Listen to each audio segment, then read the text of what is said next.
Hi history buffs and hopeless romantics. Welcome to episode 1 of The Golden Timeline. I'm Jay and I've got a burning question to tackle today. And I'm Kai, ready with the context. Right, Jay, this is a topic that comes up absolutely everywhere in the fandom, so it's high time we put it under the microscope. We're talking about fan myths today. Exactly. We've read so many insightful posts on this matter, and the most persistent popular theory, the one that drives me up the wall, is that their romantic relationship started during the 2017 trip to Tokyo. This idea that they suddenly, after years of knowing each other, decided to become boyfriends during that holiday. It just doesn't sit right, does it? And I'm going to be the unpopular vote here, but I have to disagree. Strongly. Bollocks, frankly. It's a lovely cinematic myth, but it just doesn't fit the timeline. Tell us why. I'm with you, but I want to hear the Kai facts in context. Well, look, the 2017 Tokyo trip was massive.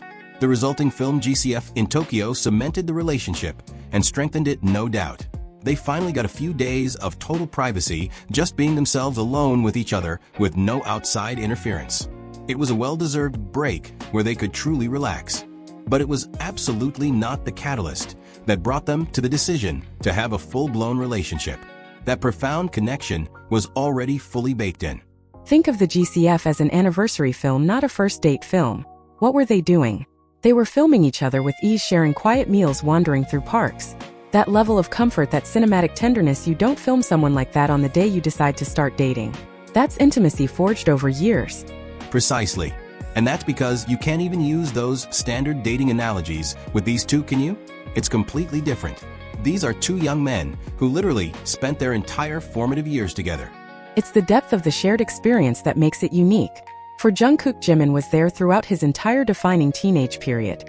Think about the sheer pressure of their trainee days, the financial struggles, the early debut hardships, all the highs and lows.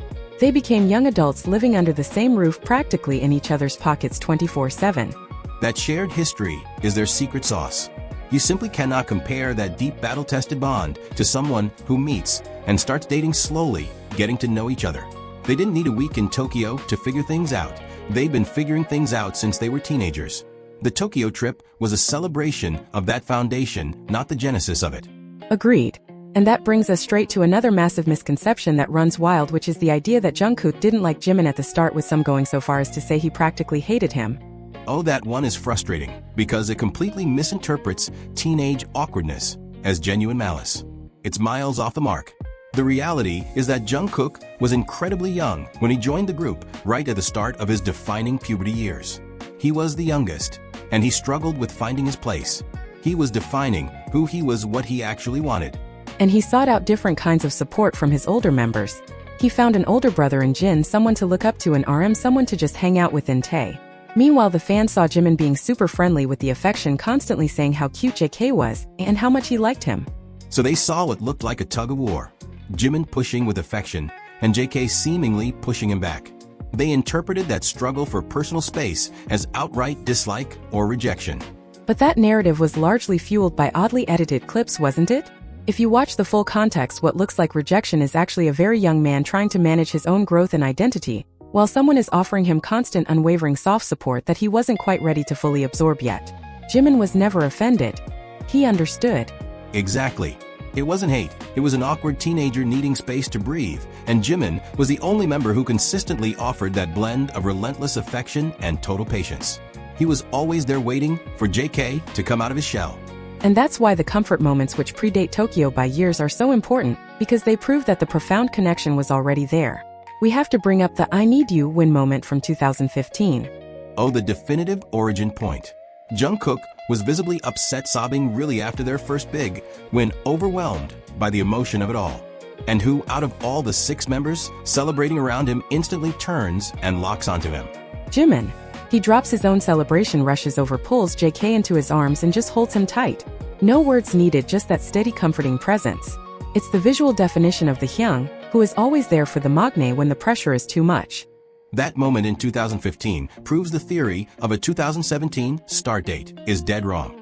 The trust required for that level of immediate physical and emotional comfort, in front of thousands of people and millions of cameras, is built on years of shared history.